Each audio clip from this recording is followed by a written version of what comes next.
The NBA playoffs are here, and I'm super excited and a little bit nervous of what I'm about to do in this video. So if you haven't been subscribed since the beginning, or you don't know, I posted a preview of every single NBA team in the league leading up to this season. I kind of talked about their seasons last year, made a prediction for every single team of if they would make the playoffs, if they wouldn't make the playoffs, what seed they were gonna get, and a player or two to just keep your eye on as this year went on. So in this video, I don't know if it's gonna be multiple parts or just this one, but I'm gonna go back and watch those previews on my channel and kind of just react to what I said, how I said it, and just see how smart I really am and knowledgeable about the NBA.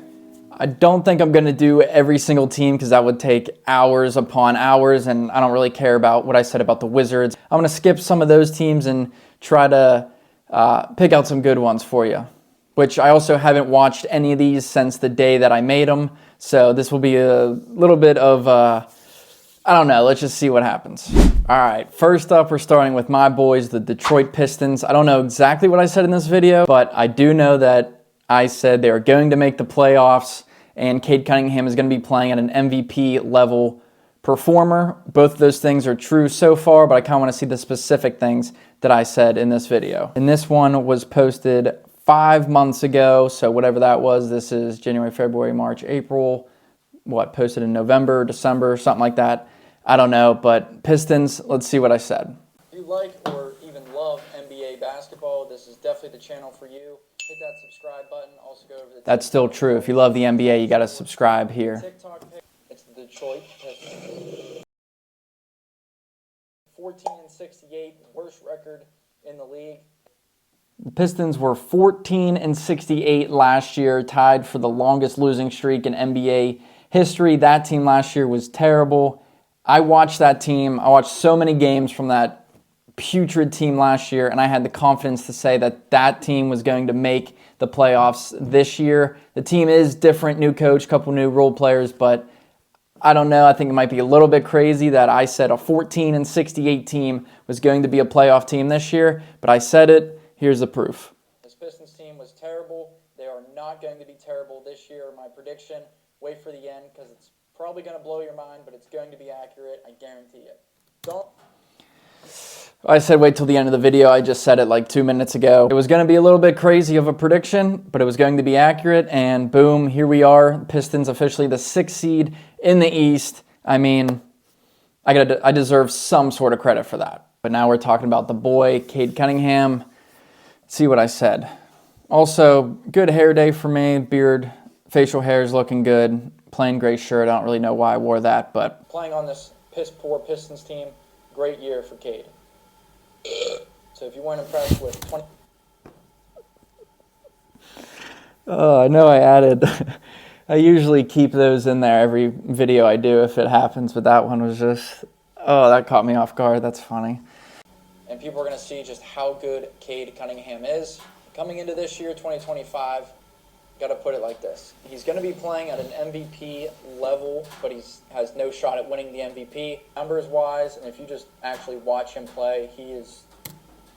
I mean, that was dead on accurate. He's going to be playing... Cade Cunningham is going to be playing like an MVP caliber type of player, but in reality, he has no chance of winning it because of guys like Jokic, Shai Gilgeous-Alexander. It's going to be one of those two, but people would just never consider him to be the MVP, but he's definitely playing at somewhat of an MVP type level this year. Eventually, he's going to be talked about as one of the best centers in the league. Hold on. Eventually, he said about the first two guys, but he's going to keep getting better and better every single year, and eventually he's going to be talked about as one of the best centers in the league. Eventually, Jalen Duren is going to be talked about as one of the best centers in the league. I mean, he is one of the best rebounders, one of the strongest guys in the league, a great lob finisher, which plays in really well with this Pistons team. One of the best centers in the league. I still think he can get there. He's still young. Like I said, he's 23, might have turned 24 since this video came out 5 months ago, but I still think that's true. Jalen Duren does still have the possibility of being at least talked about as one of the best centers in the league. He might not be one of the best centers in the league, but I think he can still be in that conversation.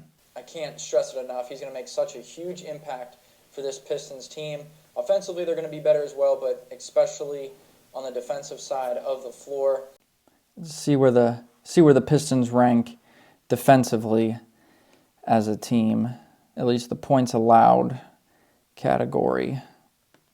I think I said they were like 26th, maybe 24th last year. They're currently 14th in the league, only giving up 113 points per game. So boom, something else right. JB Bickerstaff coming in, defense, defense, defense, and obviously that is a huge part to why the Pistons have had I'll say a very successful season so far. I could see them jumping up inside the top 20 at least, 20th, 19th, probably somewhere around there, but so could have waited 2 more seconds to figure that out, but I said inside the top 20, maybe 18th, 19th. They're even better than that. Like I said, at 14, I mean, I knew this team inside and out. With the three-point shooting, they signed Tim Hardaway Jr. and Malik Beasley, 2 guys that don't really, they're good NBA players. They don't do much besides shoot threes. They're probably going to take like 6 or 7 per game. Hardaway Jr. maybe a better ball handler and scorer down low, but the main point in signing those guys, shoot threes, make three. Damn, I'm on fire with this. Tim Hardaway Jr. I do think is maybe a better, well-rounded offensive player. Malik Beasley, a better, just straight-up three-point shooter. Beasley's been one of the best three-point shooters in the league so far this season. I mean, with these additions especially, I've been dead on with these predictions. This is awesome to see. Gonna sit up straight for this one. My player to watch, and all my other previews, it's kind of been like bench players or role players, but I'm just coming straight out and saying player to watch is Cade Cunningham.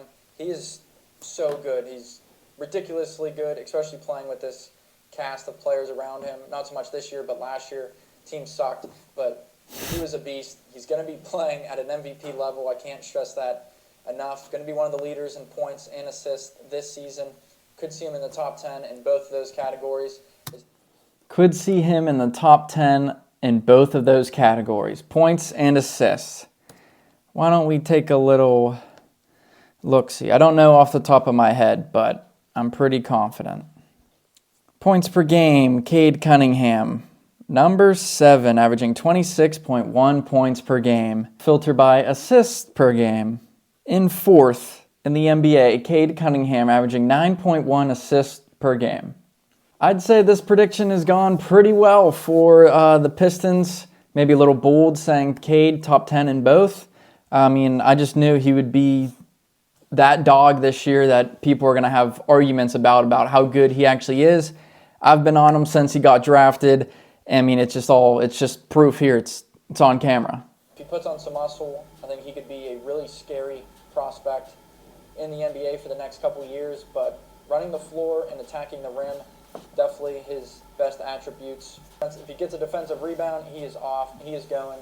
It's hard to stop him going downhill. He can score at the rim. Pistons fans, like myself, would like to see him be a more consistent scorer, knocking down threes at a better rate, and just taking better shots and making more shots, because I think he's going to be a very good player for the Pistons off the bench. I think that's an interesting take on Ron Holland. When he got drafted and came into the league, everybody knew that he was an athletic guy. I mean, he could score running at the rim, but not really a great scorer. The one thing that surprised me about him this year was like his attitude and mentality on the court, because that guy takes no shit from nobody. I mean, we saw that fight against Minnesota. He was heavily involved in that. Every time there's a little bit of contact, he gets fired up, and I think he just adds to what might be this Pistons team might be turning into the bad boy Pistons from back in the day, going against Michael Jordan and those guys. I pray and hope that they beat the Knicks in the playoffs. My prediction for the Detroit Pistons in the 2025 season. First, a little less crazy. They're going to make major improvements for this team. They're going to be better, just plain and simple. My prediction is the Detroit Pistons are going to make the play-in tournament. Going from the worst team in the league last year to making the play-in this year. It's going to happen. Mark it down. All right, maybe I wasn't as high on them as I thought I would be, but I tweeted multiple times, commented on TikTok saying they were going to make the playoffs. This video, I specifically said the play-in. They snuck up there to a 6 seed.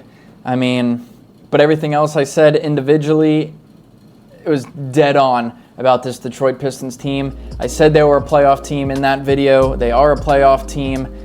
In real life, right now, just so happy for them. They're such a fun team to watch. And again, please, they better beat the Knicks.